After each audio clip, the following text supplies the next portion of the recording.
Now you go to the Jacksonville Jaguars, who their over-under is only 7.5 wins. The over is minus 125. They were 4-13 last season in a really disappointing season. Mm-hmm. But the bottom line is, Cris, this is a new era at GM, at head coach. And when you make that kind of move for Travis Hunter, you're pushing your chips in and saying, we're a lot better than what we were last year. We need this one piece, and we're going to compete. I'm going over here all the way. The Jacksonville's another team that I look at where not sure I'm going to pick them into the playoffs, right? They're another one of these teams. I do think they're one of the bottom feeder teams from last year, though, that injects themselves into the conversation a little more this year. Right? Not sold I'm going to pick them for the playoffs yet. But, again, another team, a part of that list where you go, oh, I see some playoff type of stuff, but I don't know if I have the guts to pick them to do that, right? Offensively, I will be shocked if they're not better. I am a huge believer in Liam Coen and his offense.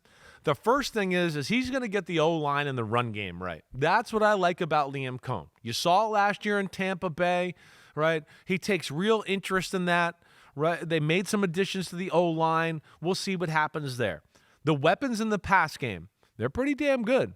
They really are. I mean, when you just talk about Brian Thomas Jr. and Travis Hunter, that's pretty good. You know I'm a fan of De'Ami Brown. Yeah. Parker Washington, I think, is a damn good fourth to have coming off the bench. I think Brenton Strange, the tight end, is going to surprise people with athleticism, right? Whenever he gets a shot, he feels it nicely. He looks real, right? And I thought Trevor Lawrence looked phenomenal in the preseason. Again, I know it's preseason, but like we talked about in other podcasts with the Lions and other teams, like there's things to look at to go, no, they're on their P's and Q's. They're crossing their T's and dotting their I's. You could tell this. I'm not saying that definitely means playoff football, but I definitely am saying they're going to be a better football team. I can tell it already. Trevor Lawrence looked as good as I've ever seen him look in the preseason. I think Liam Coen's fixed him that way.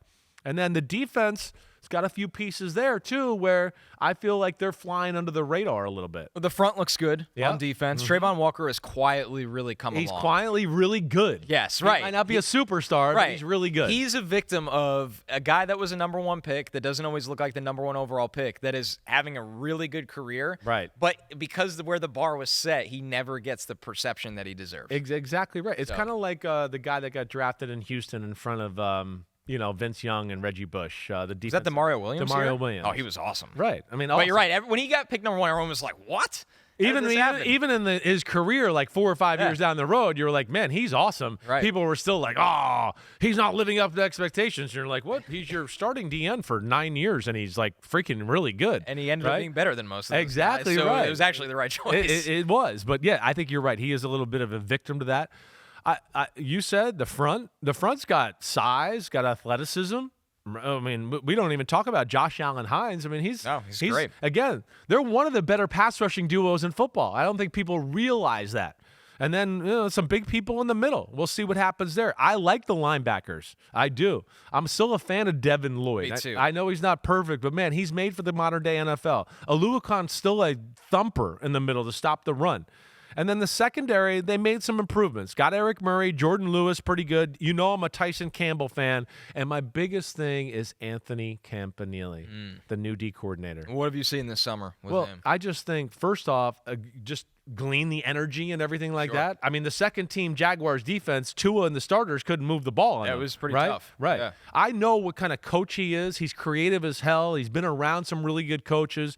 So I just think they're a defense that's not only going to be extremely detailed, but have creativity to go along with it. Not just creativity and go, oh, wait, we forgot this side of the field. You got a 60-yard touchdown.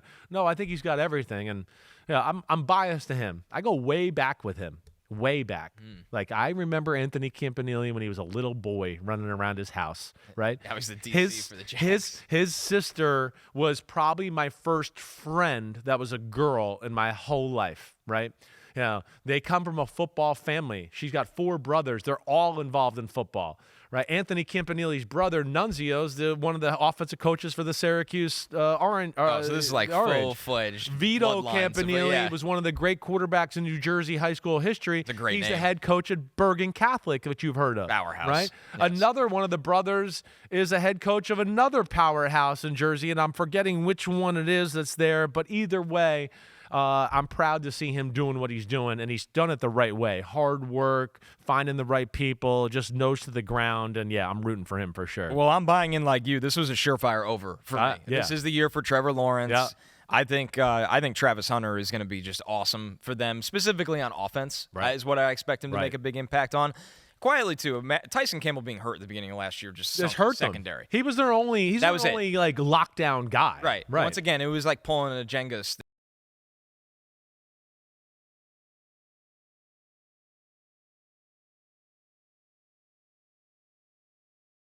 Yo, homies, what's up? Thanks for watching Chris Simms Unbuttoned. And just because the weather's warm doesn't mean football ain't still on our brains right here. We are still working, so smash that subscribe button. We got all the training camp news, preseason news, everything up until kickoff night. Thanks for watching. And again, remember to hit that subscribe button. Peace out, homies.